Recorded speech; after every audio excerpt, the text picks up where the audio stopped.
Thanks for stopping by, Eric Wilford Watson's The Reaction Lounge. I just got done watching the movie Bloodsport.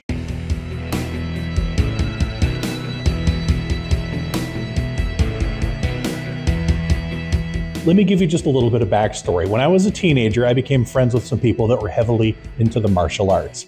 One of my closest friends loved Jean-Claude Van Damme movies. As a result, I watched a lot of Jean-Claude Van Damme movies. I was more of an Arnold Schwarzenegger guy. I like guns and explosions. My buddy liked punching and kicking. Still fun.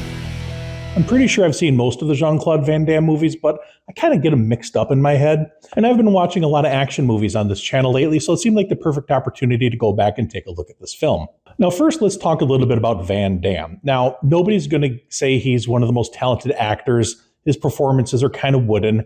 He just isn't that great of an actor. However, he's really good at bouncing, flipping, kicking, and spinning and doing the flippity-doos of martial arts. No disrespect if you're into martial arts, but I just don't really know the technical jargon. I know there's been some controversy about his past, whether he was a real fighter or he may have padded his stats or whatever, but I don't care. He looks good on film, and he's quite charismatic, even though he's kind of wooden and not that great of an actor. He just comes off as likable. And he definitely has the physicality for jumping around, flipping, kicking. He's muscular. He's obviously very fit. He's like Stretch Armstrong. You can pull on his legs and they have this contraption where he's got his arms and legs and they're just stretching them out. I have a feeling that was part of his contract. He's like, I won't do this movie unless I can do the splits and to show how limber I am. So let's talk about the actual movie. There really isn't much of a movie there. If you're watching it for a story, you're not going to really get a story. But the story, such as it is Van Damme's character is in the military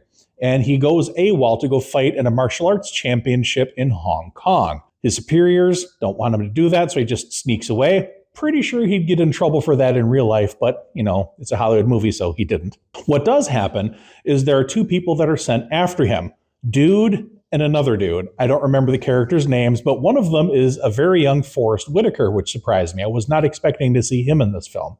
I like Forrest Whitaker in absolutely everything he's in, and he delivers a good performance here as well. He's just one of those people that you instantly like as soon as you see him playing a character. So Forrest Whitaker and this other guy are charged with bringing Van Damme back to base so that he doesn't fight in this martial arts competition because he's too important to get bloodied up or hurt or something. They never really explain why or what his job in the military was. Like a lot of other martial arts movies, this white guy was trained by an Asian dude. And it all came about when he and his other, troublemaker friends broke into this guy's house to steal his sword. But Van Damme's character, played by a younger actor I don't know who that guy is, but he delivered a crap performance.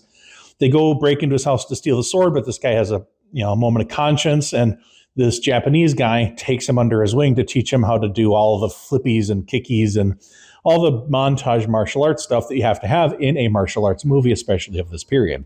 Fast forward to Van Damme as an adult, he goes and visits this guy who is in bed, apparently old and sick, even though he looks neither old nor sick. But hey, whatever, we can skip past that. He doesn't look any older than in the montages of the past, but whatever. We'll just believe that he's Yoda on his deathbed. How are you feeling? When 900 years old you reach, look as good you or not. Van Damme's character, whatever it is, I don't remember and I don't care, promises that he's going to honor him and blah, blah, blah, blah, blah, he'll fight in the competition.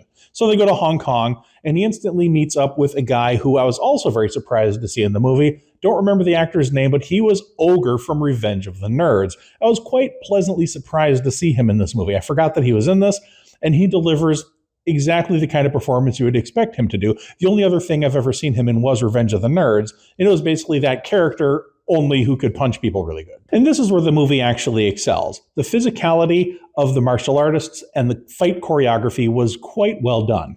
It's believable that these people are fighting each other. They're pulling their punches and they're not really kicking each other very hard, but it looks like they are. Whoever filmed this, whoever choreographed the fights, did a very good job. It looked like an actual martial arts competition. You believed that these people were really punching and kicking and slapping the crap out of each other.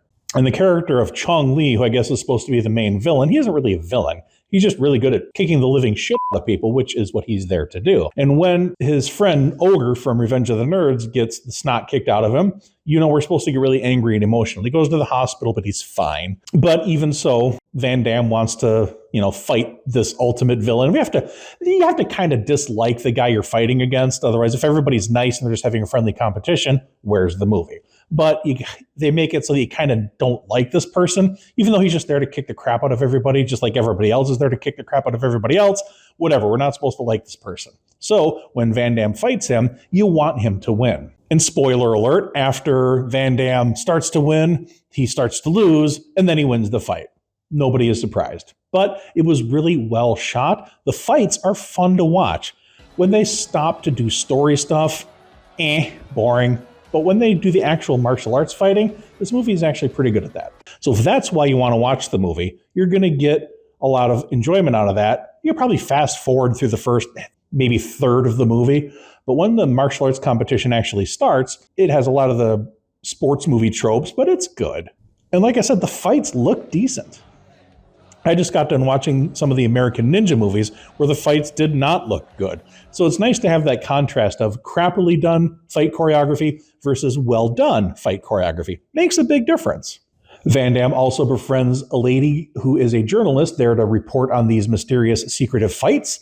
And of course, they develop a romance because it's a movie and you have to have that element in your film. After Van Damme wins, and he gets the award for winning and beating the crap out of more people than anybody has ever gotten the crap beat out of him before, the movie ends with Van Damme going back with Forrest Whitaker and the other guy to go back to the military base. Apparently all is forgiven for him having gone AWOL, and they never really addressed that story point. It's just filler. They needed some extra stuff in the movie to pad the running time so that they could just give you the martial arts fighting.